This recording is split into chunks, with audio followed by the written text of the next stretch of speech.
todo mundo quer se prevenir, né? Aliás, faz parte da medicina dos 5Ps. Você pode lembrar pra gente o que é medicina dos 5Ps? Perfeito. Medicina dos 5Ps é um resumo, né, de uma tendência muito associada à medicina de precisão, de como deve ser a medicina do presente e do futuro, né? Então, ela tem um foco na prevenção. Prevenção é o quê? Vida boa, qualidade de vida boa. Durma bem, coma comidas saudáveis, faça atividade física, tente ser feliz, no sentido de não ter muito estresse e cultivar relações, né? Ou seja, tem uma vida boa. O que é uma vida boa? A gente aprendeu, é isso. Desculpa, só um parênteses.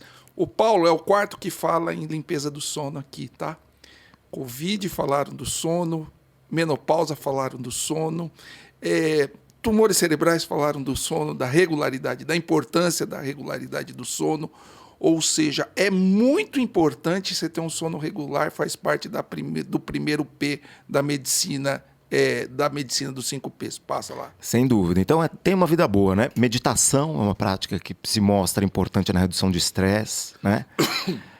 E ter um peso adequado, né, para sua altura. Então, isso é prevenção, né? Dá para resumir em ter uma vida boa, o máximo possível. Predição é o quê? Que é o segundo P, é a gente conseguir enxergar a doença muito antes dela se desenvolver. E isso não serve só para o câncer, né? Não. Isso é geral, né? 5P, medicina do 5P é geral. Geral. Não é do câncer, ela é aplicada em qualquer área da medicina. Então, é você conseguir prever os fatores de risco, né? Então, você consegue prever muito tempo antes da doença se instalar quais são os indivíduos com maior risco daquilo acontecer e você consegue intervir para prevenir que essa doença aconteça. Diabetes, colesterol, hipertensão, doença ateromatosa, né? Câncer, entre outros. Não fumar seria uma prevenção, né? Você não fumar e consumo de álcool pequeno, etc. Então, a predição é identificar a doença bastante antes dela acontecer. O terceiro P é o P de precisão, né? Que é justamente conhecer a doença a fundo o suficiente para você conseguir agir no defeito que aquela doença apresenta, né? E um grande exemplo na oncologia é quando a gente compara a quimioterapia, né? E aqui eu tenho até uma história interessante para contar. Fala. Sobre esse ponto de medicina de precisão, né? Logo que eu acabei a residência, lá em Campinas, eu vim para São Paulo e eu comecei a trabalhar como hematologista clínico, eu me lembro de uma das primeiras pacientes que eu tive, que ela tinha um diagnóstico de uma leucemia mieloide crônica. A leucemia mieloide crônica, eu diria que é o exemplo mais bem sucedido da medicina de precisão. A leucemia mieloide crônica, como o nome diz, é um tipo de leucemia que tinha um comportamento de uma fase crônica quase assintomática durante cerca de 4, 5 anos em média e, invariavelmente, ela evoluía para uma leucemia aguda. Aí é um quadro de gravidade maior que precisava ser tratado ou com quimioterapia em altas doses ou com transplante de medula. E na década de 90, a gente foi lançado o Glivec, ou imatinib, que é um inibidor de tirosina quinase, ou seja, um comprimido que inibe uma enzima, que era uma enzima importante dessa doença, a enzima, nesse caso, é a ABL1, que mudou radicalmente a história natural dessa doença. E o que a gente tem hoje é uma doença onde cerca de 90% dos pacientes têm uma vida absolutamente normal, tomando um comprimido por dia, como se ele tivesse um colesterol alto e ele tomasse a estatina dele. Ele toma um comprimido, a doença desliga. Olha só. A doença passa a ser praticamente indetectável nos exames de sangue, não evolui mais para a fase aguda, e esses pacientes estão vivos há décadas de forma... A doença pode estar até ali, mas ela está desligada. Ela está desligada, exatamente, né? E eu me lembro que eu acabei a minha residência, esse medicamento tinha sido lançado e a gente teve alguma experiência na faculdade. Só que a gente vinha de um histórico onde a gente tratava leucemia mieloide crônica ou com quimioterápicos, muitas vezes orais também, ou com interferon. E, de repente, a gente teve esse tratamento totalmente revolucionário. E eu recebi uma paciente para uma segunda opinião, com uma leucemia mieloide crônica, e que tinha sido prescrito para ela interferon, que tinha sido o tratamento padrão até aquela situação. Que aumentava um pouco a sobrevida e tal. Exatamente. A eficácia muito menor do que o comprimido. E eu me lembro de ter sido muito enfático com ela, falando, você não pode tomar interferon, você tem que tomar o Glivec. Mas tudo aquilo era novo. Eu me lembro dela ter ficado em dúvida, mas ela passou a ser minha paciente. E olha a responsabilidade. Exatamente. E aí eu fui para os Estados Unidos, enfim, perdi o contato. Mas 10, 15 anos depois, eu encontrei essa paciente na rua. Ela te deu um abraço. Andando na rua e falei, gente, que satisfação, né? Porque... Muito bom. E ela, grata, tomando remédio até aquela data, né? Tomando um comprimido até aquela data, 15 anos depois, ou seja, uma sobrevida... 15 anos depois, né? Coisa que não era comum. Isso. Então, a gente tem visto isso, né? A gente está longe de dizer que todos os problemas do câncer estão resolvidos, né? Tem muito o que se fazer, mas a gente tem experienciado avanços muito significativos e que estão deixando muita gente curada.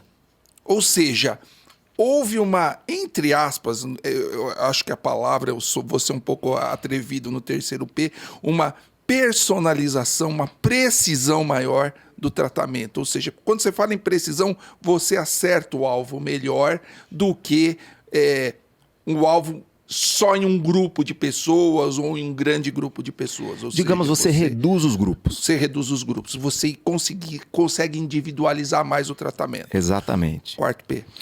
Quarto P é uma medicina participativa. Ou seja, o paciente precisa participar disso também ativamente na gestão da sua saúde, né?